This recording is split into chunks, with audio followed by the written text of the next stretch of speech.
The Porsche engineers knew exactly what their objective was: to make the new 911 GT2 RS the most powerful Porsche for the road. Objective achieved.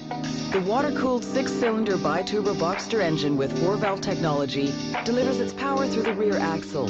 From its 3.6-liter capacity, it generates an enormous 620 horsepower at an engine speed of 6,500 RPM and 700 Newton meters between 2,250 and 5,500 RPM. Couple this with a weight reduction compared to the GT2 of 70 kilograms, you have a class-leading weight-to-power ratio of 2.21 kilograms per horsepower.